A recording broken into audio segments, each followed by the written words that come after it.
Hey there! Welcome to the first episode of the Verge of War painting series. In this episode we're going to paint the light assault drone, also known as the Carsyly from IFG's Verge of War. For this miniature I will make use of the new contrast paints to create a striking white color scheme inspired by the drones from the movie Oblivion. I will also try out a smoldering metal effect for the laser turret using fluorescent paints. This is a resin miniature, and you can find out more information about preparing and assembling these by following this link. I'll also recommend that you pin the weapons, for which there is a tutorial that you can find here.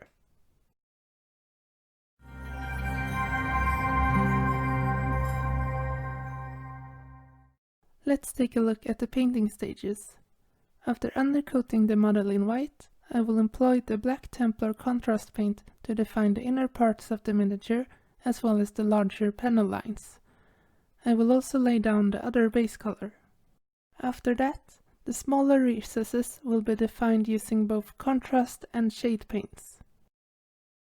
In the highlighting stage, I will bring back the sharp white armor, followed by painting the targeting array and a designation number. Finally, I will create a desert wasteland base to finish the miniature. Let's begin.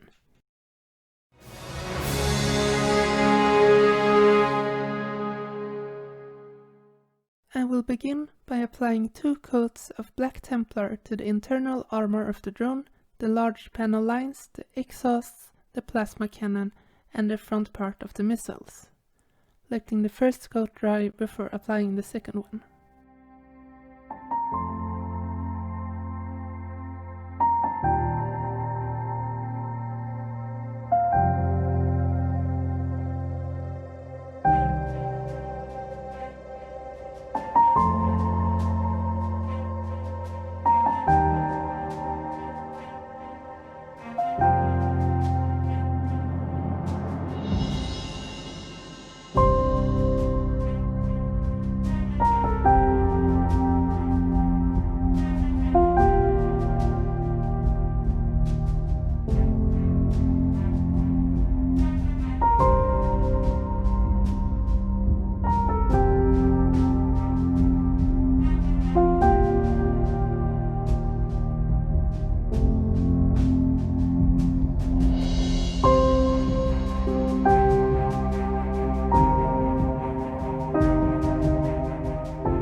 We can then paint the laser turret and the plasma cannon charge, using a 3-to-1 mix of gunmetal and dark sea blue. I always thin my acrylic paints a little and apply them in multiple layers to avoid an uneven finish. You can use either water or paint medium for this.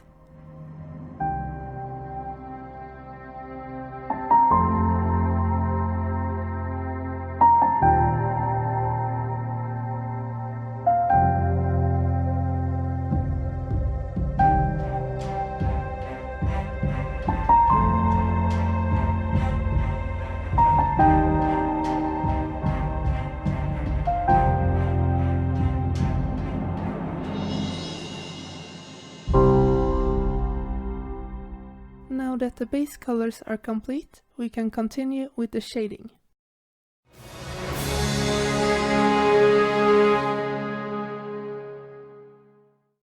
For this, I will thin Apothecary White in equal measures with contrast medium to reduce its impact and use this mixture to define the smaller recesses and the details in the white armor and some of the surfaces facing downwards. I avoid staining the flat, upturned areas to minimize cleanup in the highlighting stage.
Following that, we can shade the metallic areas with a black wash filled with some Lahmian Medium.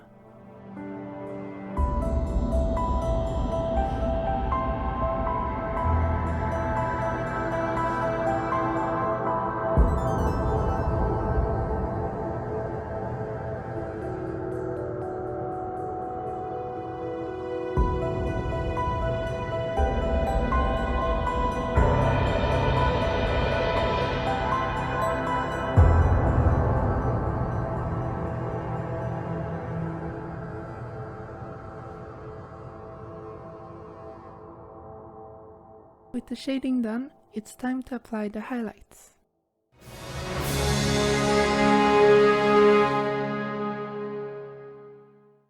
I will paint the white armor using matte white, cleaning up all the stains left from the contrast paints while leaving the recesses and some of the downward facing surfaces untouched.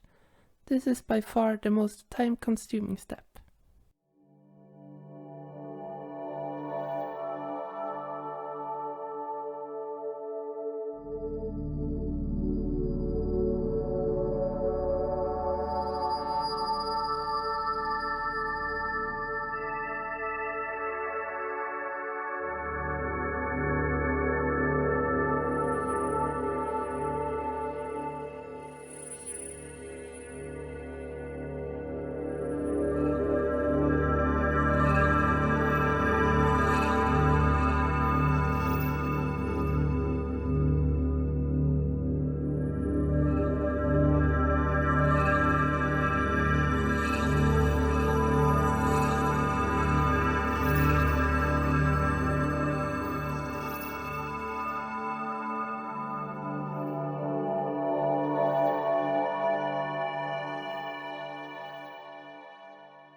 Most of the miniature is finished, and you could leave it here, varnish and base it and call it complete. There are, however, some final details I'd like to add if you feel like spending a bit more time on the miniature.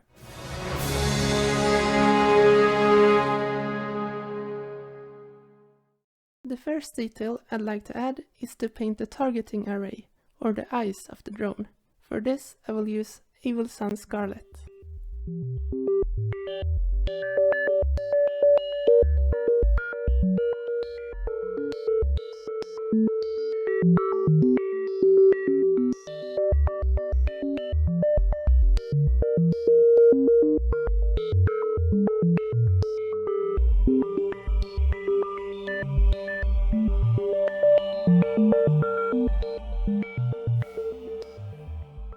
I'm also going to freehand a designation number in alien-looking symbols on the drone's left armor panel with black Stallion. I will thin down the paint more than usual and only load the brush with a tiny amount to sketch in the first outline.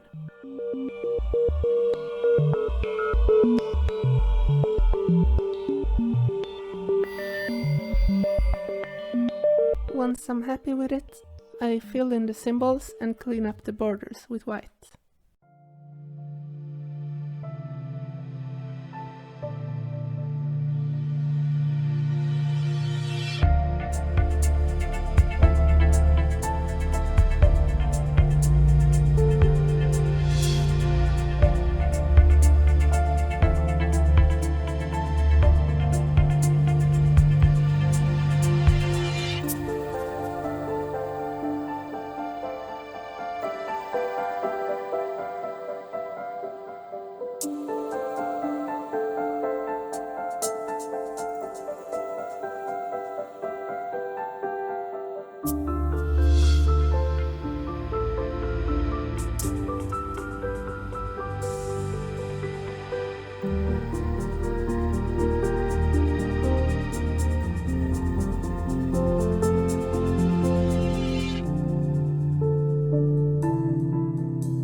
varnish the miniature, which will protect the paint, conceal some brush marks and slightly blend the colors together.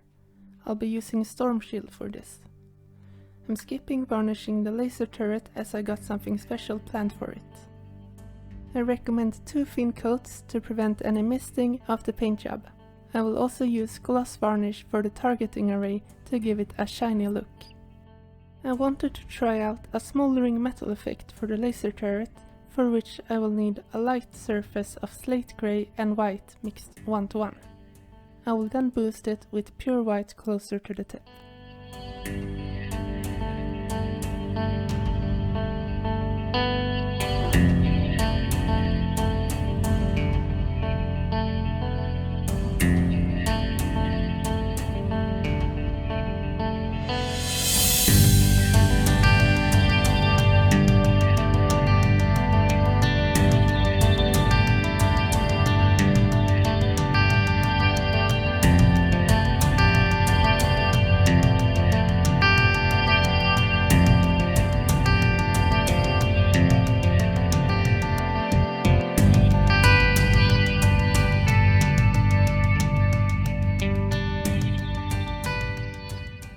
I will then lay down a gradient from yellow to red, starting with fluorescent yellow saturated with a little Cygnus yellow.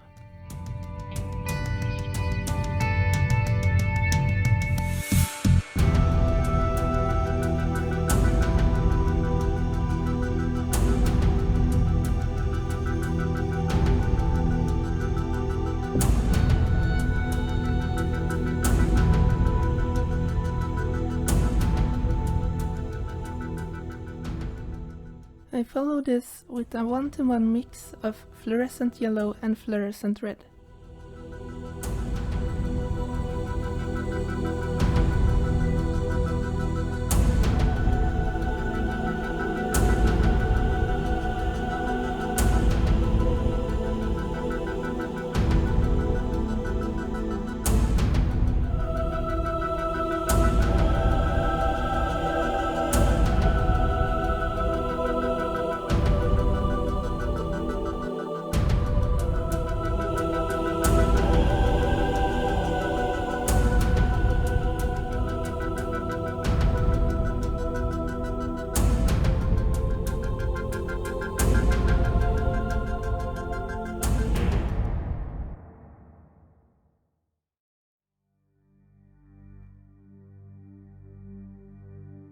Two or more coats may be needed to strengthen the intensity. As these paints are quite transparent, there is no need to be especially neat.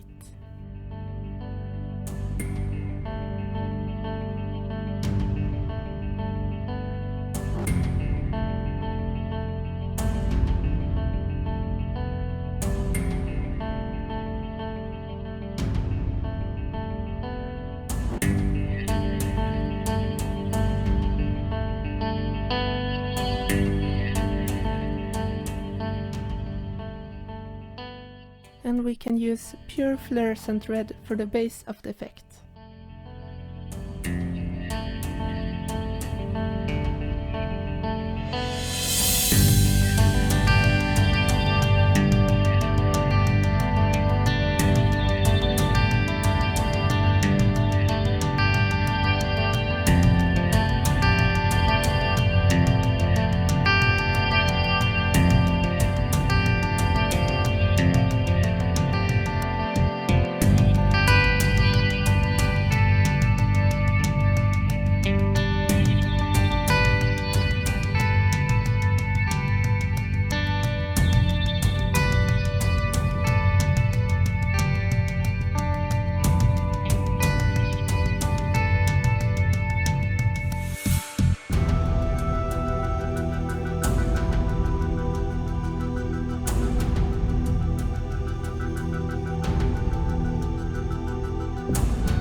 Finally, I'm going to paint the edges of the tip with white. The laser turret can then be varnished as the rest of the miniature.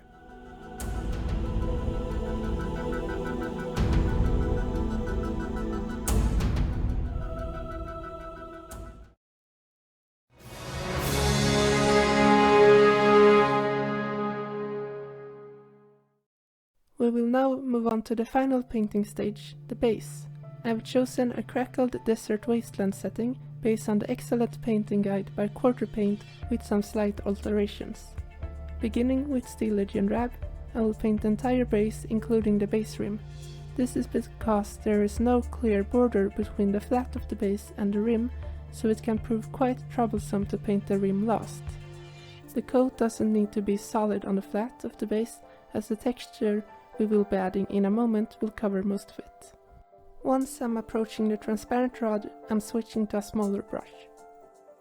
We can now start applying the texture, and I'll be aiming for a dry crackled field with patches of coarser texture.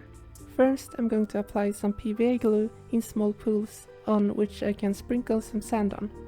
In the back you can also see that I have attached a rock with superglue. We can do this over a paper sheet so that we may collect the residual.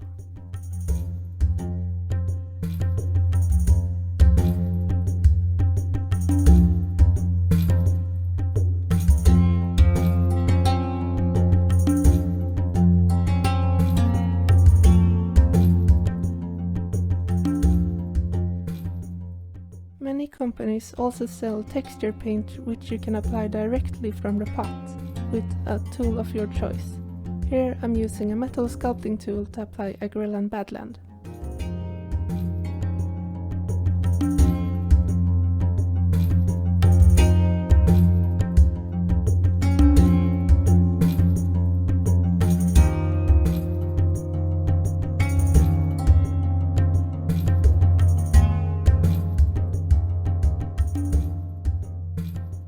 Now it's time for the second part of the base, the crackled mud effect, for which I will use Agrellan Earth.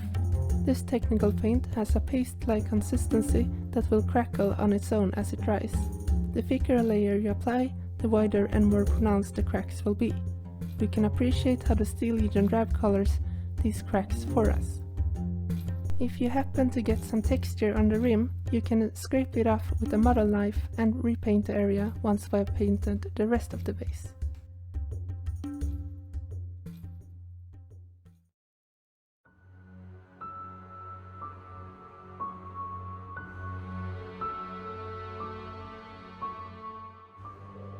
It will take a few hours for everything to dry, but once everything is set, we can start painting the base. I will begin with a base coat of Zandri Dust for the crackled mud, and I'm not too concerned if some of it seeps into the cracks. If you want to, you can leave some of the flakes unpainted for some variation.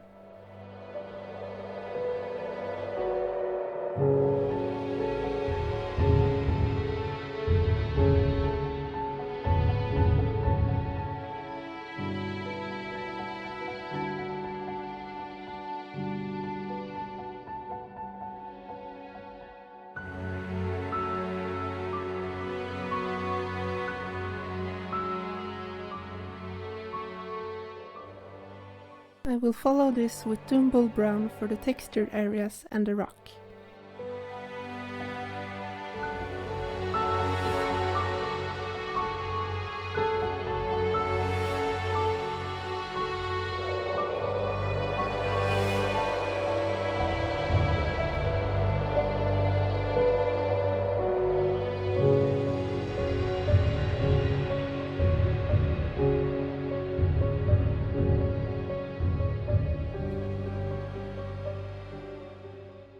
And finally, some bleached bone, now replaced with Screaming Skull for some of the smaller flakes.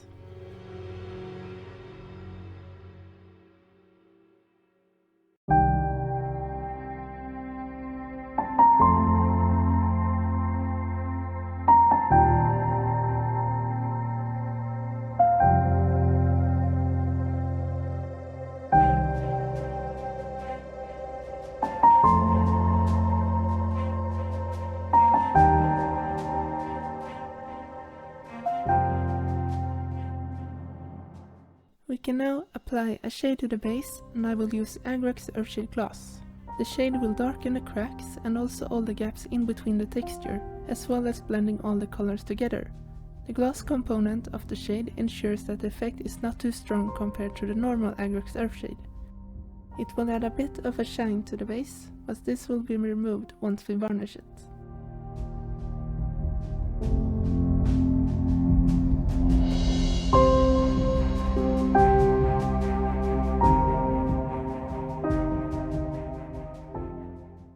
approximately 30 minutes, we can begin highlighting the base.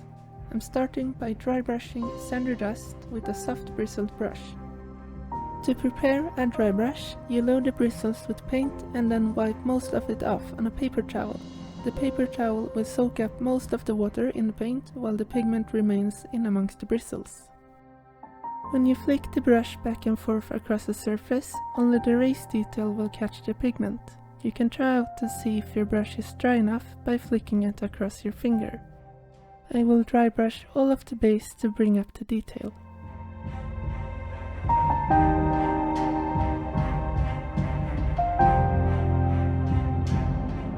Following this, I will dry brush Bleached bone more selectively.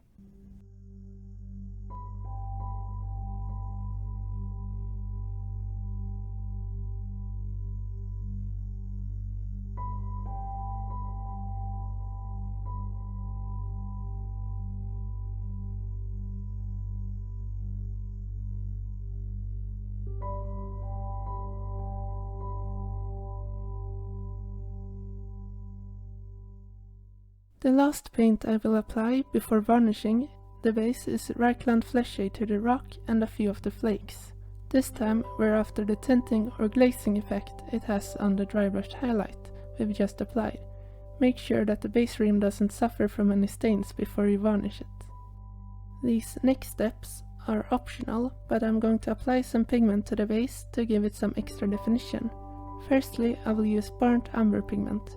I'm picking up a small heap of it and dilute it in pigment medium, which will seal it to the base once dry. The diluted pigment can then be applied in small patches to the darker areas to give them an earthly tone.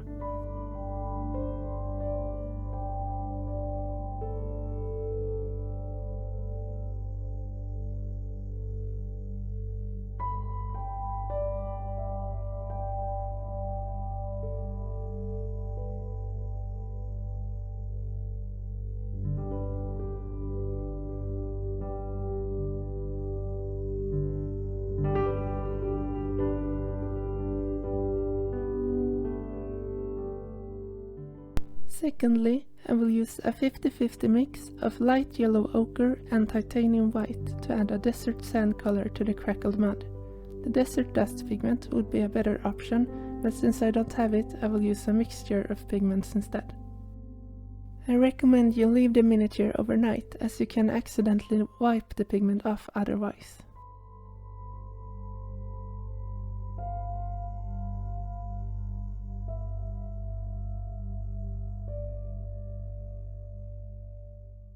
The base is looking pretty good at this stage, but it's missing some vegetation. I'll try out a range of products here, beginning by mixing arid, winter and burnt static grass to get some variation in the tufts I'll be creating.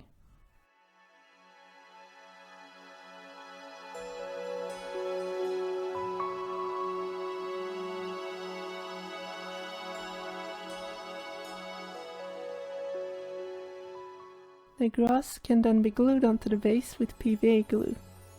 It's important to not push the fibers too hard into the glue and to tap them off holding the miniature upside down so that they may stand up.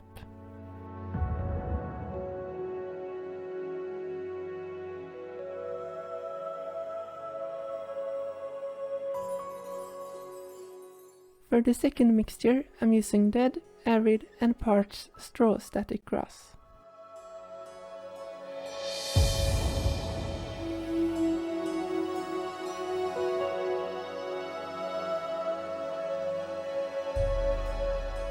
Here I'm preparing a little shrub of dry natural tall shrubbery using superglue.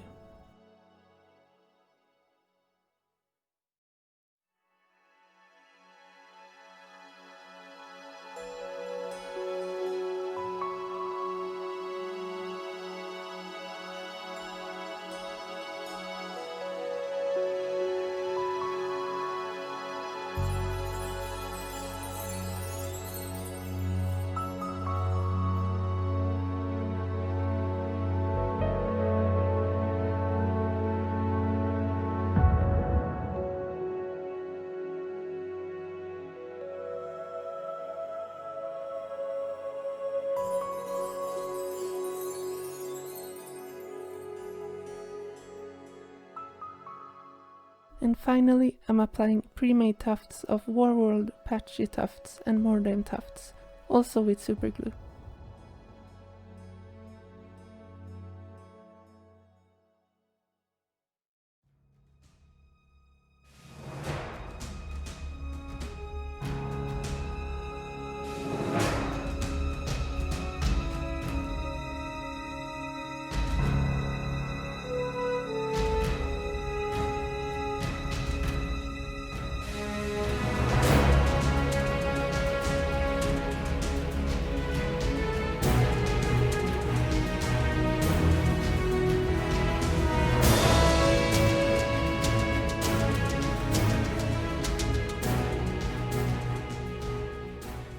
With that, the miniature is complete.